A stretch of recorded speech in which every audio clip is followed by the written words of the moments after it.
Hi folks, I would like to introduce myself. My name is Payal and I am a traveler who also loves to meet people. And I think a blend of both is where this concept of melting pot has come about. In my Melting Pot series, I will be talking to lots of inspiring people from different parts of the world and also from different cultures, whom I meet during all my travels. The common factor between these folks will be the desire to follow their passion and make it a way of life. So step into this melting pot and enjoy the chats. Welcome to another episode of Melting Pot, my listeners. As you know, Melting Pot is a series of conversations with some special people who have very special stories to share, and their stories inspire others. So our guest today is Weiting Tan, whom I am going to be chatting with in Singapore. Weiting is the co-founder of Masnou, which is named after a place in Catalonia, Spain, which also means the new farmhouse in Catalan. So thank you so much for your time today, Weiting. And I would love my listeners and me to understand from you what exactly inspired you to found, what you have, and what is the concept and what's your story? So so my background initially was actually like my different tiny startups, like mostly tech startups, and it was fun. But I noticed this trend where people were buying more experiences than products these days. Like younger people realize that, hey, if I go out, go on holiday or something, capture like a meaningful moment, it's actually worth a lot more than material goods that people were used to buying, right? So we thought about this trend, and I was like, hey, let's open something where we can actually transform like underused or not used spaces and make it into something where people can go and have a really good time, maybe just escape from reality for like an hour or so and just have fun.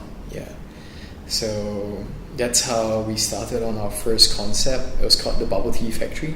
Okay. Yeah, and basically imagine if like Willy Wonka made bubble tea instead of chocolates. What would that factory look like? And we just went wild with that and designed a space. So it was roughly 8,000 square feet of space, and we managed to find a really cool spot right off Orchard Road in Singapore. And we had our first run in Singapore last year from November to Jan this year. So that was like the first thing we did. Bubble tea is also like a very, very popular drink, right? Exactly, yeah. So that's where the concept originated from? So what exactly happens at Bubble Tea Factory? So like when we first started out, like I was thinking like, hey, should we build this concept? Like, what should we do it around? Like, it should be around something happy, right? And bubble tea is like a huge thing in Singapore and in Asia and now I think the rest of the world. Exactly, right. Because even in Spain, it's quite popular. Exactly. So like having a bubble tea midday for a lot of people, after like a hot day of work is like a form of escape. Like it almost equates to like happiness, right, in a cup, right? So we thought, you know what, this is something that people are really passionate about. People actually argue and fight over which brand has like the best pearls, the best tea. It's something that I think would resonate with most Singaporeans and most Asians. So why not just work around this concept of bubble tea, go inside, go wild with it, right? Enjoy a cup of bubble tea while you're inside, and just leave the place happy, right? Happier than before. And we just went with that. So bubble tea is a concept, and the Bubble Tea Factory is like one of the concepts that we have, and it's the first one that we launched. And we were going to actually move the whole set over to other neighboring countries like Philippines and Indonesia to like set up a pit stop at these places. But unfortunately, as we all know, COVID came because in, of COVID, right, and threw a wrench in everyone's plans. So that's a bit disappointing, but on the grand scale. But have you already located the spaces in Indonesia? Yeah. So I was traveling a lot in the later months of last year and speaking to different partners, and we actually had some things locked down. Then there was a real lockdown, like a literal lockdown. So that was a disappointing thing, but like on the grand scheme of things, I think like this delay for us, it's just something, the whole situation is bigger than all of us, right? Yeah, absolutely. And it probably gives you the time to also, work through the concept and the design and everything even more. And sort of, hone in things that you may not have sort of thought through while you were setting up the one in Singapore. Exactly, you're right. It also gives us a bit more time to work like new concepts. Like right now we're working on a new one. Not so ready to share it yet, but like should be fun when we get it up. But not connected with bubble tea. No. It's a whole it's a whole new. Okay. And we're looking at things in a more modular way. So no matter how socioeconomic, circumstances are in the next couple of months, like we can run things in a fun yet really safe way for everybody. So that's like a big important point for us. Yeah, because I think that's going to be the new normal for some time to come. Yeah. I mean, no one can really predict like how long this whole thing is going to last, right? Nobody has the answers, but we know it's going to be for a while, so why not just prepare for it, right? Yeah, absolutely. So other than the bubble tea factory, and I finally got it without... what, prior to this, what else have you worked on? So you did mention that you were involved in startups. But were they all tech-based or? Mostly. Okay. Mostly software, one hardware company, but I'm always working on the business side of things. I just felt like I've had all these crazy ideas I wanted to do since I was a kid, right? And I built like crazy places where people can come, enjoy themselves, and at that point I just felt it might be a fun time for me to go out and build something that I was really proud of, right? Like build experiences that people can really, relate to and have fun at. And so the reason why we named the company I was going to ask you that. Yes. So I actually lived there for a couple of months, like right after around when I was about done with college, and I wasn't too sure. Where did you study? I studied in the US. Okay. Right, but I had a cousin who was living in Barcelona. Oh, really? Yeah. Okay. Another long story of how she arrived there. But so basically, I was just staying with her and her friend who had an apartment in Masnou, right? And I just spent like some time there. I was basically just reading all the time at the beach and just trying to figure out what I wanted to do. Wrote down a lot of like ideas I want to do later on. And I like the name a lot, right? Yeah. Like a farmhouse. I always like the concept of like living in a barn someday. Yeah. Right. And that open space and expanse of, nature around you. Yeah. Exactly. Yeah. Right. And I like places with tall ceiling, just like this office. Yeah. Because it promotes a lot of creativity, right? And another thing is like when we were building a bubble tea factory, it literally felt like we were building a new house together because we were always on site together, like the core team. It didn't matter who was who. Like we were there, like fixing stuff, like applying finishers, like building things together. So it felt appropriate. So you were very hands-on. We were. There were times like we actually slept overnight at the space too, and doing maintenance or upgrades, right? Right. So it was definitely a very real, very emotional process for us, right? Like there was a lot of attachment to the space and what we did. Interesting. Yeah. What kind of clientele do you have? Is it like a lot of young people who? So we thought it would be mostly young people. Your young millennials or Gen yeah. Z now, right? That would come by and have fun, take some photos, put it on social media.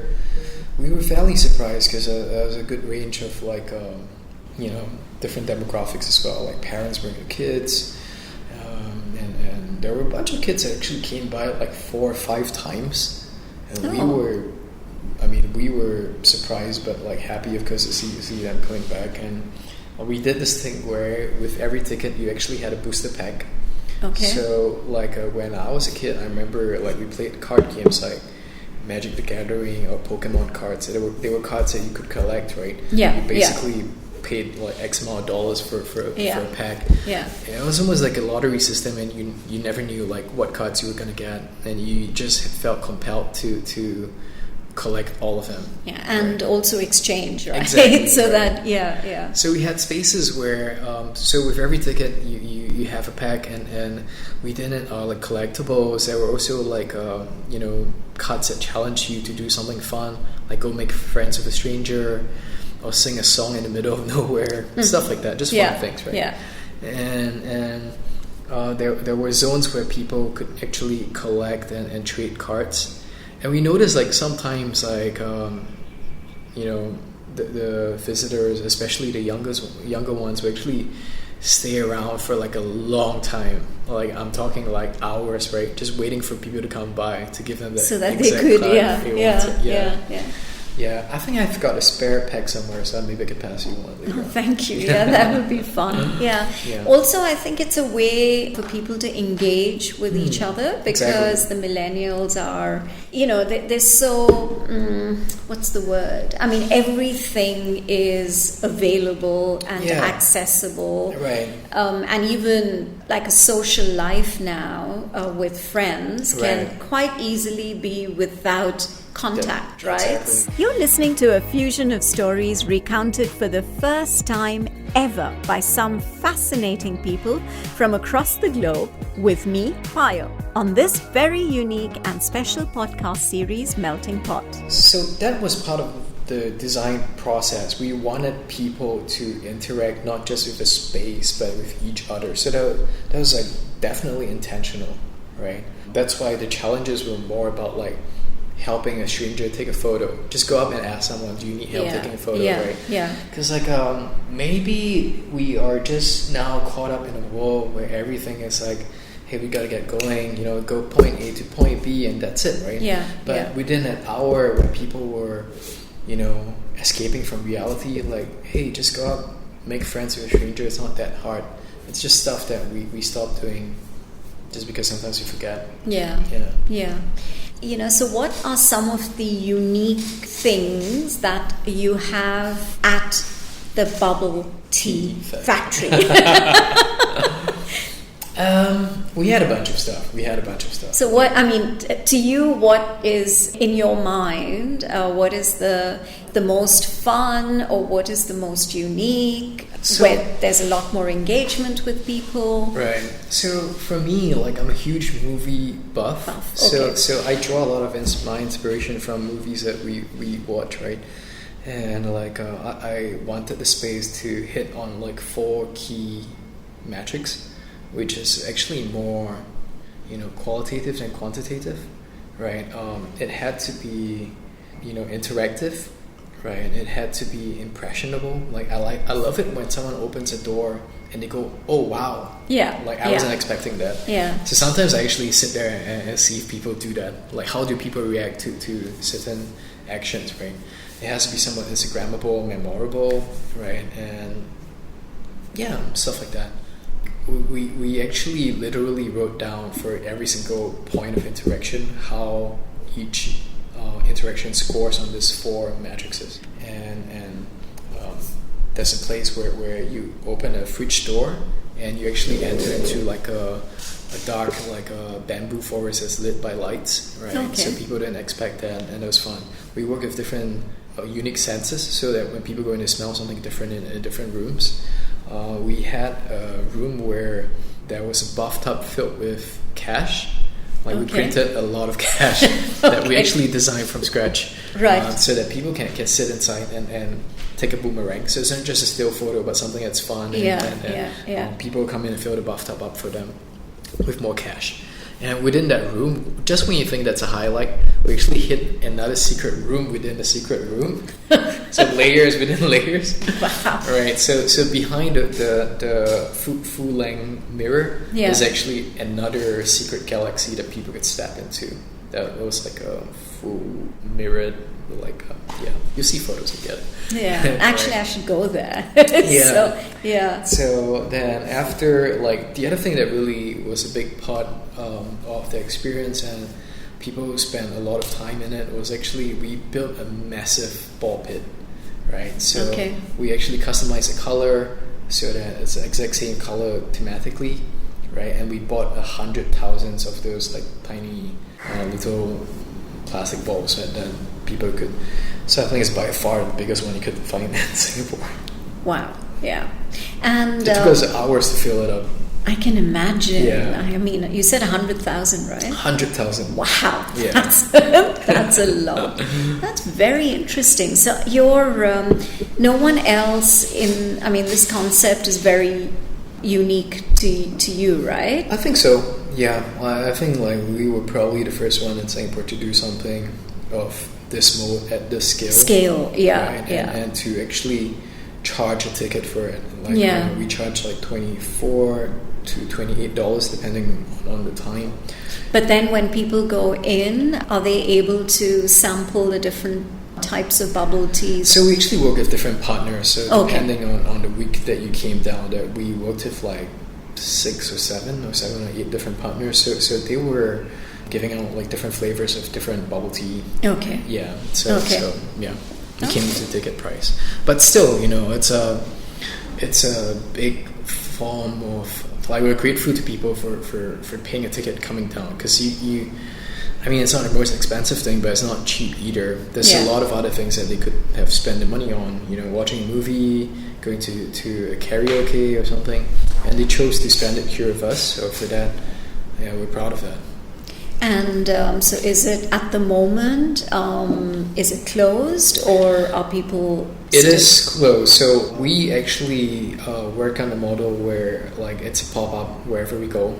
Okay. Yeah, so it's actually, we ran it for about, I think, 12 weeks towards the end of last year until the start of this year. And the idea was to shift everything to... You mentioned, the next spot. And that was where we were at. Okay. And the next concept that you are currently working on, is it a similar model or is it different? I think it would be slightly different in the sense that we have to scale things down, because we don't know when we can go back to that. But will it still be like a pop-up concept? I think it may or may not be, right? That one's very situational. It depends on how we talk to our venue partners. Okay. Right? But what is for sure is that we would do a way smaller scale of it, right? So from like 10,000 square feet, how do we squeeze all that, the light and emotion into 1,000 square feet, right? Right, yeah. So the amount of people that go in would be like, maximum 5, right? So no matter what happens, like, we know it's going to be a safe, controlled group. Yeah. Right? And sanitization is going to be a lot faster. Yeah. Right. So just safer for everyone. Yeah. So that's the principle that we're designing on right now. And, actually when we first started the bubble tea factory, we thought of it as a micro attraction, right? Basically, how do you squeeze like 100,000 square feet of excitement, like a theme park, into just 10,000 square feet, right? And it's not too hard to find 10,000 square feet of space in most spots. And what we wanted to do is really maximize the amount of excitement per square feet that people can experience when they go through a space like that. Yeah.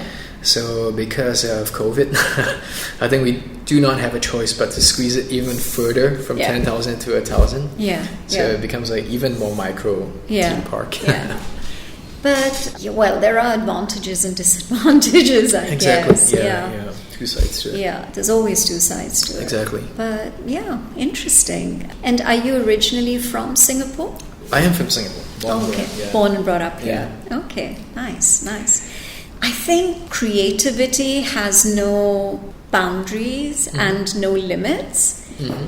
So when you have different concepts, and given the fact that you've always wanted to do something like this from when you were very young, I think you should possibly not look at it in a very micro way, because the situation that we are in at the moment is not going to be forever, right? So I mean, there's always... I mean, you can see that yearning from people to go out and do stuff. I think it's very real.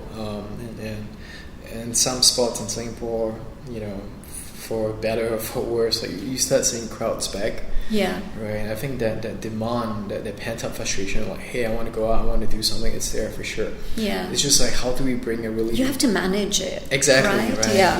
Yeah. So the funny thing is that as a kid growing up, I wasn't the best student in school. I was playing a lot of pranks. Okay. So I thought, like, why not put it to good use, right? And design some of this, turn some of that energy into something that actually is fun for people. And you have a passion for, and then you can just keep creating. There's no time limit to it, right? Exactly. Yeah. Wow. I love it when like the day that we had everything set up, it was a mad rush, right? It was like literally the night before opening, we were still building stuff, and we all did not sleep much that couple of days. But the moment it all came together, it was an amazing feeling, right? Because I told the team, like, all of this came from an idea, some vague thoughts we had in our heads collectively, right? And collectively we made it happen into something that you can see, you can touch, you can feel. For me, that's a really beautiful part of the journey. Yeah. Wow, fantastic. I'm really looking forward to what's to come next. Thanks. Yeah. Thank you so much for your time. Thank you for having me. My pleasure. Thank you. Weiting is so full of ideas, an entrepreneur who continues to bring to life interesting, unusual concepts for people to experience. I really felt the energy and the excitement in him while he was sharing his journey with me. Hope you've enjoyed this conversation with Weiting. For more inspiring stories, do stay tuned to Melting Pot with me, Payal.